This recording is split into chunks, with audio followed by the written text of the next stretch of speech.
Hello. To those who have not seen my channel before, I want to say welcome. To those who have seen my videos, welcome back. Always like to start out with the disclaimer. I'm not a doctor, I'm not a lawyer, damn sure not a money man. So if you're looking for advice, shrug off. You'll find none here. Why?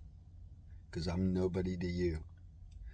With that, generally speaking, I had set up last weekend a conversation, fell through.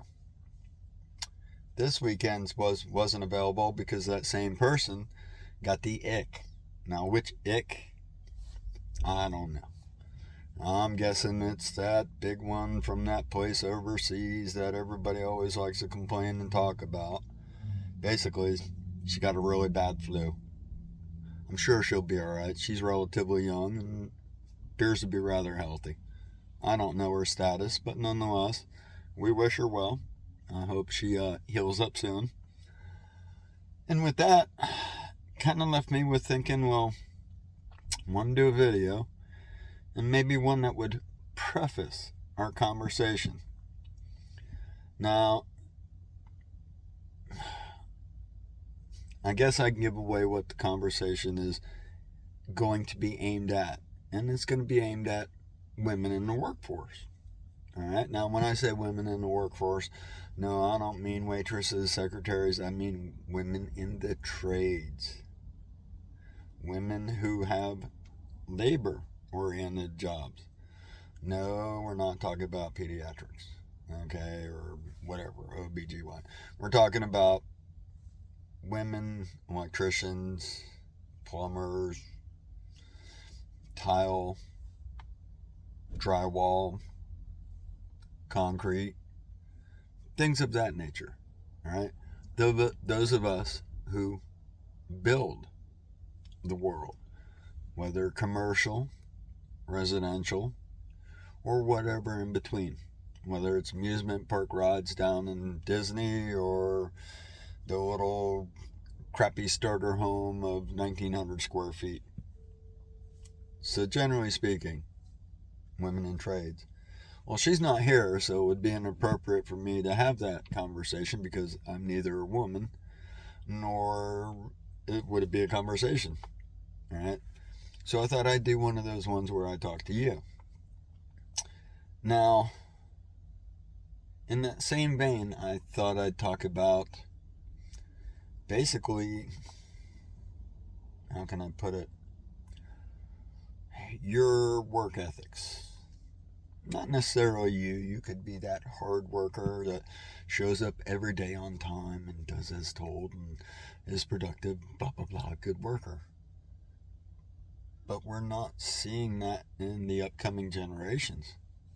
It's quite disheartening. I mean, there's no real reason that they can't be productive. And not to say that a good number of the young people coming up aren't productive. I have seen some, and, well, I'm sure they make their folks proud, let alone probably have a lot of pride in themselves. But generally speaking, our youth have no value in a day's work, no understanding of a day's work, no ability to do a day's work. And we're not necessarily just talking physical ability, though that is a big part of it. But they don't have the ability in the routine in life to understand what a good day of work is. So let's take a step back a little bit. Alright, so generally a good day of work to you and your employer is you show up when told to, okay? Not afterwards. If you're a minute late, you're late. If you're a second late, you're late. Boss doesn't pay you to be late. Boss pays you to be there. Next thing is, not just do the task that will be assigned to you for the day, whether familiar or unfamiliar, whether assigned or routine, Okay? You need to do your part to make sure you know what the task is, what you need to do to achieve it, and basically what other things that might impede you that you need to work around or contend with. Okay, so productivity is achieving something. So there you go. You want to go ahead and be productive, and by being productive, you want to be well-rounded in your abilities to produce. Okay, the next thing is basically consistency of productivity. Now, generally speaking, I had been raised to work very hard. One of my very earliest jobs, I had a boss of mine actually pull me to the side and say, dude, you don't have to kill yourself. Just keep busy. I mean, I was a go-get-em, hey, I can lift anything. I'll lift this building, you tell me, that's my job for the day. I'll lift that building or, whatever. I mean, I just always been known as a very hard worker from day one. And that boss helped create part of my work ethic is that, no, I'm not here to kill myself. I am not here to damage myself. But I am here to be productive, as in to continuously work during the time I'm being paid to work. So break time, don't do any work on break time. Lunchtime, don't do any stuff on lunchtime. That's my time. That's unpaid time. Okay? The boss isn't paying me, I ain't working. No offense. I will put in extra. I have stayed late without charging bosses for the extra time because it just wasn't worth the back and forth, and it also allows me a little luxury if I need to say to the boss, hey, I need to roll out a couple minutes early. So I've built that into my system of being a productive worker. Alright, so if I got to put in a little extra, and a lot of trades, you can't just drop what you're doing. Alright, so anyhow, so we got the basic principle of what's a good employee. We understand productivity. So now, what is the problem? Well, what I see, and this will more likely be addressed in the conversation that will be coming up hopefully within the next couple of weeks. The problem is we don't have a replacement force in the trades. There are not enough young bodies to replace us old bodies who are required by need of getting the job done to work at a level that a younger person would be expected to. Yeah, we're killing it every day. A lot of older people. And I mean, you got people in their 50s and 60s working very hard these days. We're the tradesmen who have been doing this for a while. We know what we're doing, and we're basically the only ones doing it. Now, I talked to all the various tradesmen, and we're having the same problem that, well, a lot of other people are having. Finding good help. Finding help in the first place, but finding good help. And how are we all defining good help? Willing to show up on time, willing to work a full week, willing to stay on task, willing to listen clearly to what the task is and achieve the goal and care about achieving the goal. We don't seem to have that. I mean, it's the craziest thing. It really is. It just blows my mind to turn around and go, what are you doing? And then, a young man or woman would be like, I just got a message. Was it from the boss? Oh, no, it was so-and-so. You're not paid to be on your phone. Oh, well, I just want... I had one recently. I'm working, young man that was a helper, hoping we can turn him into an apprentice. We start at 7, he shows up at 7:30. Now I'm working alone in a house by myself early in the morning. So I can hear a cricket fart. Okay, I mean, it gets real quiet in there. And most of our floors are either tile of one form or another, or some sort of the new vinyl planking, basically the new style of linoleum, the snap together crap. It's not really very good. You'd be better off with a linoleum floor, for real. Generally speaking, though, I'm in there working. I've had my head down for a half an hour. Now, was that doing my job itself? Well, no. Part of that was prepping, getting everything ready, making sure I could sit down to my job and work it continuously for the required time. So, I hear noises. Now I'm thinking there's other trades showing up because the young man that was supposed to be working with me wasn't there at 7:30. At 7 o'clock. By 7:30, I'm thinking he don't work here no more. That's the way it used to be. You know what I mean? So sure as can be, I get up, I go and I watch, and I see this young man who works with me, not for me, walking around. Just aimlessly walking around, not really paying no mind to nothing, just walking around. Sees me, he goes, doesn't say anything, just stands there. Said, oh, so you did decide to show up? He's like, yeah. I said, but when you show up, you don't come to me and say, hey, what do you want me to get into? Where are we at? What are we doing? Those basic questions of, especially if you show up late, what's going on? And how do I play my part in what's going on? No, he just stands there with a blank look. And then I just, bothered by that, I said, and then when you come in, you walk around aimlessly. Dude, you should have walked in and said, hey man, sorry I'm late. What do you want me to do? Doesn't say anything, just stands there blankly. Almost as though a child being scolded by a parent.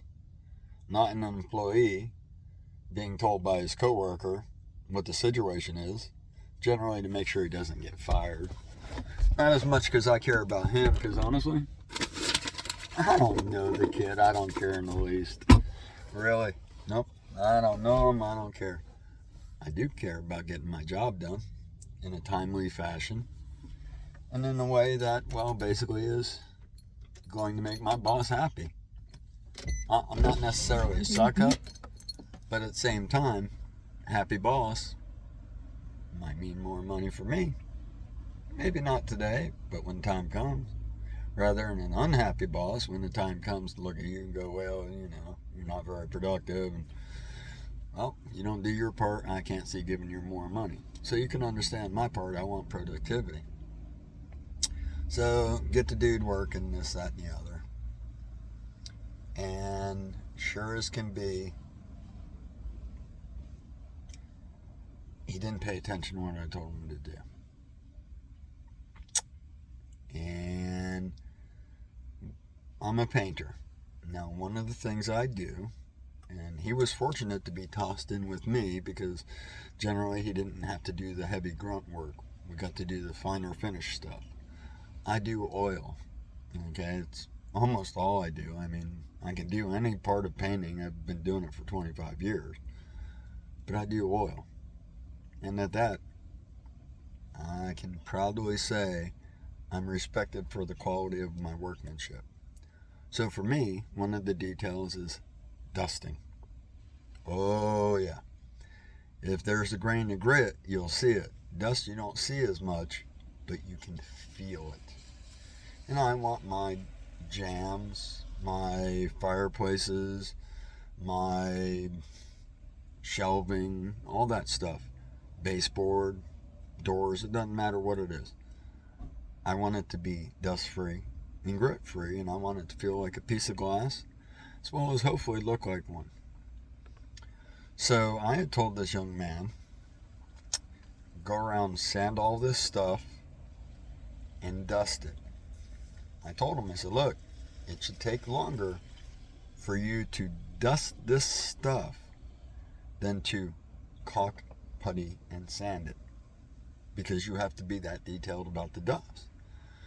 Generally speaking, I mean, I go around with a vacuum, yada, yada, yada, but the way we do it is literally with a dust brush.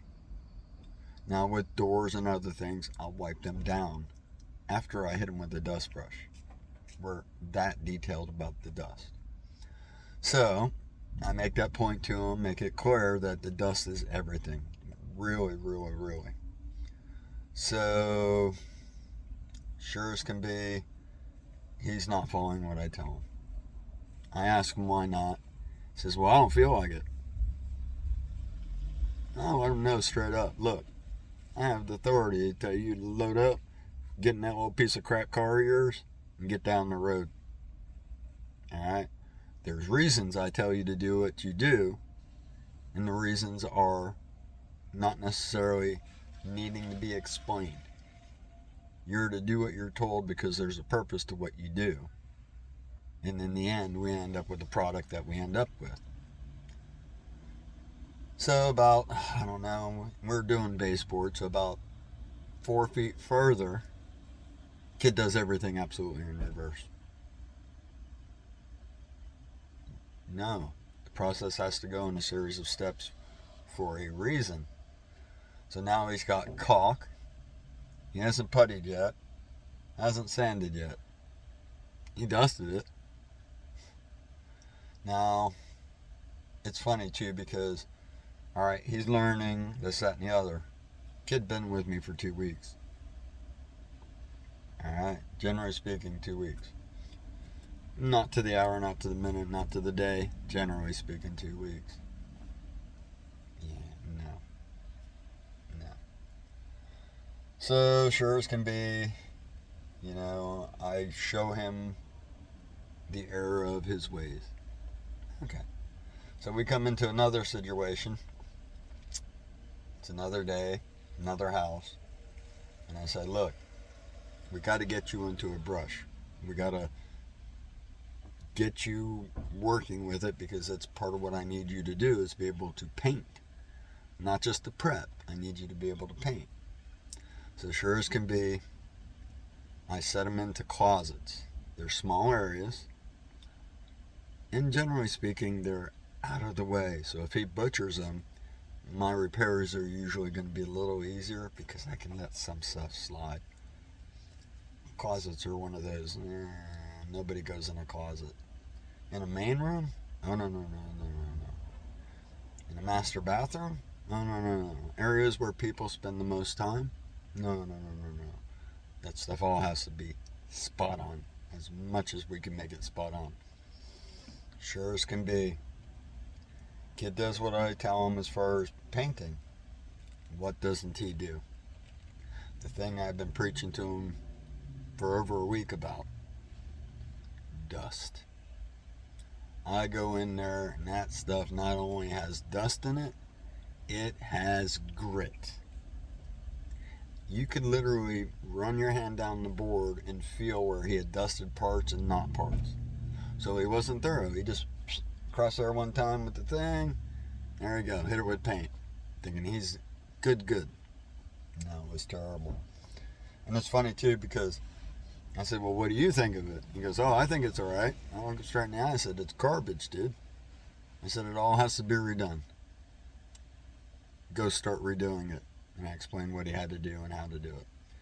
Well, nonetheless, all right, the kid didn't wind up staying with us because we required that he work. He had actually told another employee he didn't want to have to work. We laughed about that. It's like, well, what the hell did you get a job for? Yeah. But the truth is This is not rare. Talk to the people in the trades. I don't talk to people in retail even. The work ethic is diminishing. Now, a lot of people will complain about it, but they don't really reflect on where's it stem from. Where does it stem from? Now, I usually hit them with a statement that really kind of makes them go, oh, they can't refute it, but they don't necessarily back it up either. It's almost like they dismiss it. I ask them, when was the last time you saw a kid? Alright? And by kid, I mean under 18. I know, basically 15, 16 is young adult, but we stopped considering them adults years ago. What is it? 23, 24, your children can be on your insurance because they're looked at as kids. Yeah, well, that's just stupid. Even in Florida, they pushed the gun purchase age to 21, I think, which is the same age to buy alcohol and cigarettes in Florida. So, I mean, we've kind of pushed childhood ahead, or down the road. Problem is we didn't...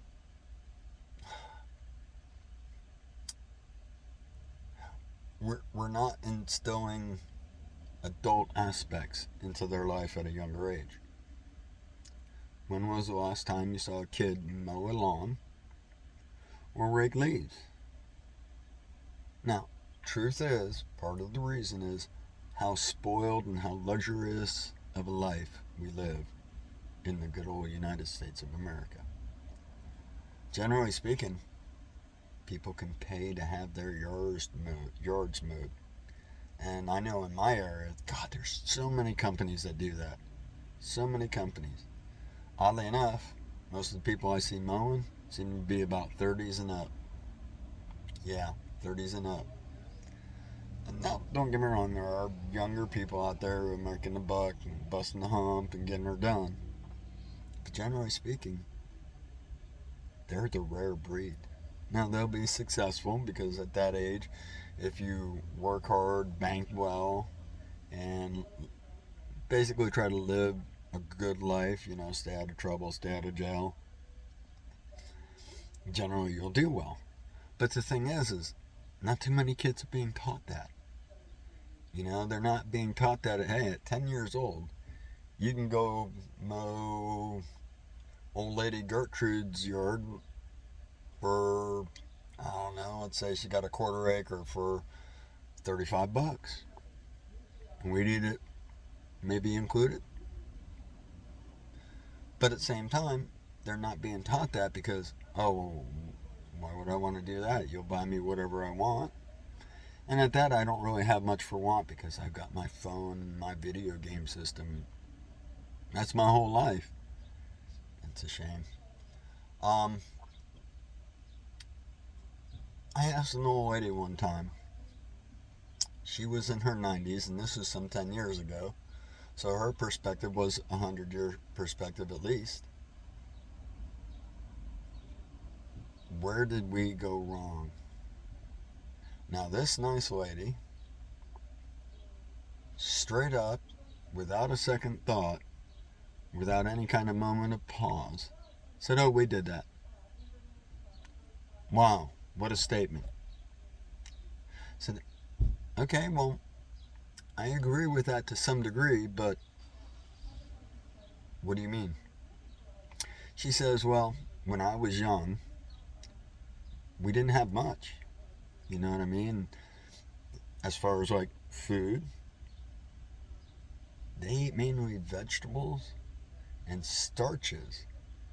And if they were lucky, a family member would kill an animal, one of their livestock, butcher it, and disperse it through the family. That's when families work together, and a lot of time friends too. Community, basically. She said, well, we didn't have, and we wanted them to have what we didn't have. And our children wanted them, their children, to have what they didn't have. And so on and so on, and here we are today. We have things, the kids have things I never would have thought of. I had things my parents never would have thought of. They had things, so it worked. I mean, we progressed. Society, we grew, we became more cultured. We became more apt to have times of leisure. Because basically, economically, we started buying all sorts of luxury things and stuff like that. That became more of a concern. Because honestly, I mean, food, when was the last time you planted anything? When was the last time you killed anything you're going to eat? Do you know people who do? You might say, so I know some hunters. A lot of those hunters aren't really in it for the meat. They'll say, oh yeah, well we eat the meat.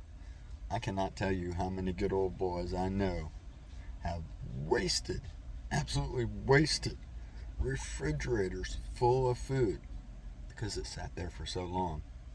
And it's basically a little beyond the can eat it now date. It's not that they weren't sharing. I had one brother-in-law, he killed 7 deer, and I swear to you, less than an hour. Yeah, well, it's one of those canned heats kind of thing. I'm not a big fan of. Big fan of hunting for food and survival, though I do not do it. At the same time, we put corn out on a regular basis, and then every so often go out there and bag them a ton of deer. Cut them up, stick them in the freezer, share them with the friends, family, everybody like that. A lot of it went to waste. We've gotten to that point. We waste more food than any other nation, as far as I know. All right. Once again, I don't have any information I'm going on here other than just seeing what I see. All right. We waste food. As far as time for luxury, honestly, other than school, what's required of children? Really, what's required? They might have a chore. Well, God bless you for at least giving your kids a chore, because you taught them there was things they have to do in life. That's part of what a chore is, teaching you to do the things you have to do. Now, the nice thing is those parents that reward their child can teach them financial responsibility, which also ties in with working. But generally speaking, we're not teaching that. As we gained so much in time, so much prosperity, we lost work ethic, the principles and morals of a day's worth of work. I tell you what, at the end of the day, now it's much harder these days, and it's more of a coma than a nap, but I've always, at the end of the day, required a good little shut-eye. I'm going to go put my feet up somewhere and close my eyes, even if only for a few minutes, to basically recoup. Yep, I work that hard every day most of my life. Anybody who knows me knows I go home and take a nap after work. Now, don't get me wrong, because I'd be up till late in the evening, partying when I was young. These days, ain't up so late, especially not into the evening. But nonetheless, I was working hard. When I would wake up, I'd often do housework, yard work, and still go out and party. And it's one of those things. As a child, when we got home, not only did we have chores, well, I mean, honestly, do I even go into what I had to do for a living growing up? Nah, we'll save that for the conversation with the ladies. But generally speaking, I mean, I was raised to work hard, and it was something my dad gave us that he knew we needed. Okay? Now, we didn't get the luxuries of a lot of life. I grew up at a lower income level, not because of the lower income, but it's a long story. So, with that in mind, we grew up working. Okay? We grew up with chores. yard work, let alone doing the school. I didn't do necessarily as well in school, but honestly, I didn't do any school when I came home, and that failed me year after year. Same time, when I came home, I might have to go out and start finishing the raking of the yard. We grew up on 2.5 acres. It's a big yard to rake. Or mowing it, which generally speaking, 3 of us would get it done in a weekend. It's 3 of us, 21-inch push mower. It took all weekend. We'd alternate every half hour. Generally speaking, though, there were harder tasks that we took on. That was the regular norms of our routine. And it was something that my dad taught us was nothing wrong with a hard day's work or a good day's work. Okay? Generally speaking, you get many things from it. One of them is a paycheck. Another thing is respect, even if only self. Now, he didn't go into that part. That part I kind of figured out on my own. But my dad instilled that in us. I am hearing from tradesmen, oh, I don't want my kid to do this. Why? Oh, I want him to go to college. Why? So they can get a degree and make good money. I turn to them and say, wait. Have you not done well? You own your home. You live a pretty good life. You're able to travel. Things of that nature. Is that not a good life? Oh, I want to do better than I did. You did pretty damn good. You got all the luxuries you want. You got the toys and everything. How much better can it be? And how much lazier is that child going to be? Because they weren't required to do work. Because honestly, if you don't want them to work at a young age, they're not going to at an older age. Now, my siblings of my generation, above and below, I came from a big family, so there's 3 generations of us. We were all taught to work. No matter what you say about the people in my family, you'll say they're good workers. And we are. There's no question. I don't say that out of arrogance. I know I've seen them work, and they've seen me. But I am noticing that the generation before me, whose children now would be in their 40s and late 30s, their kids are good workers. Pretty much whatever task they have, whatever job. Women, men, both. Good workers. But as we start getting into the generation below me, things are changing. Now I have one nephew, God bless him, he seems like a good worker. I have a feeling he's going to be one of those people that does well in life, okay? Much like his older cousins, okay? Though not all living in great prosperity, seem to be doing well in life. But I'm seeing it in the generations below. They're not being required to do this and do that. And because they're not required to do anything, when it comes time for them to do something, they have no interest in it. It's almost a battle to get them to do anything. That's sad. Because that's only my example. And I hear it everywhere with all the different tradesmen. So we need to develop in our next generation a work ethic. How do you achieve that? At a very young age. Have to make their bed in the morning. That simple. When mom, you're done with laundry, and I mean a very young age. 6 is not too young to make your bed. Okay? 6 and 7 is not too young to put your laundry away. Also not too young to help mom with the dishes or even the cooking. Men and women both, boys and girls both. Okay? Not too young to get out there with dad in the yard and do yard work. Mom in the garden doing gardening. And any task that needs to be done.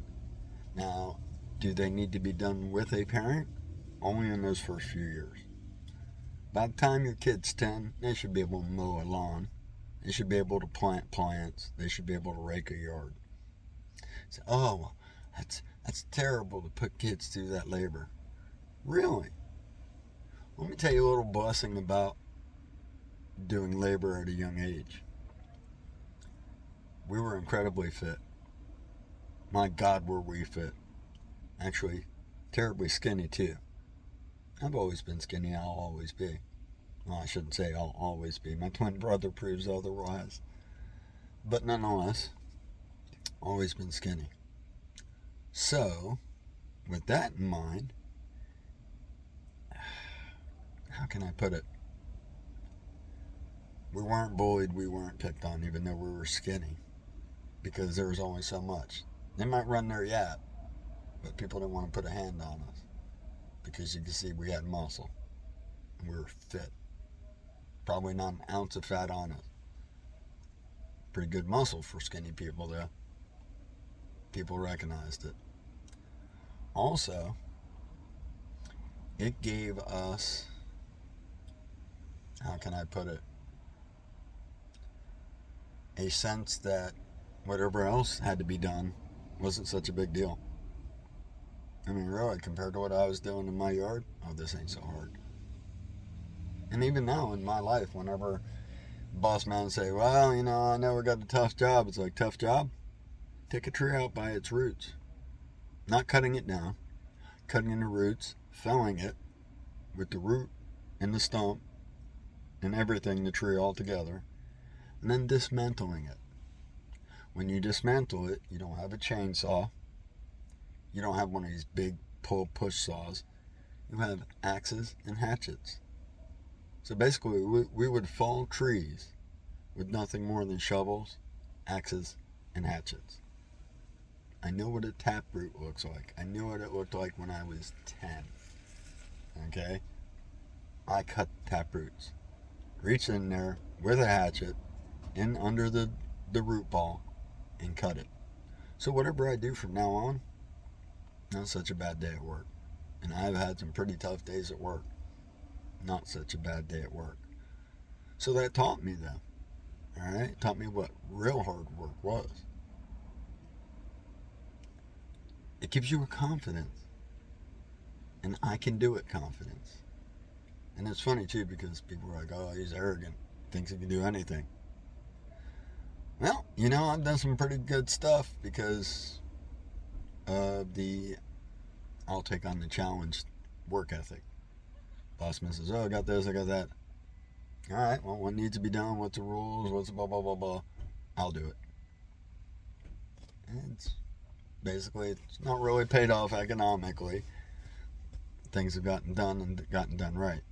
That's worth it to me, personally. So, generally the point of this whole thing is look, take the phones away from your kids. Put a broom in their hand, a vacuum in their hand, a shovel in their hand, a rake in their hand, mop in their hand, sponge, towel. Have your children do things. This nonsense of them just sitting around doing nothing all day, it's just destroying the trades. You think a house is expensive now? Wait 10 years from now, when people like me ain't working anymore, and there aren't people replacing us. You will pay an immense amount of money. And even now, that's part of the high cost of a home. Okay? Because they can't get people to build them.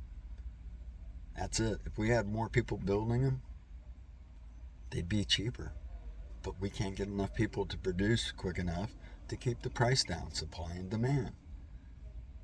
It's going to get worse. So, teach your children good work ethics. Teach them the value of a day's worth of work. While generally speaking, yeah, pride is considered a sin, I think it's the overindulgence. But teach them to work proudly. Have pride in what they do and the effort they put forth. If you don't, basically we're all screwed. Generally speaking, who knows? I only got so many more years to live at this age, so I'm sure I'll be screwed a little bit because of it, but probably not as bad as the people who are in their 20s now, 30s even, hell, even 40s. So, with that, I hope I made my point. Sorry about not getting the videos out. That's part of why I'm in my car or laundromat talking to you. Speaking of which, gotta go swap machines. So, with that, as always, thank you for your time. It's the most valuable thing you have. And you shared it with me, so thank you. And with that, well, we'll talk to you later.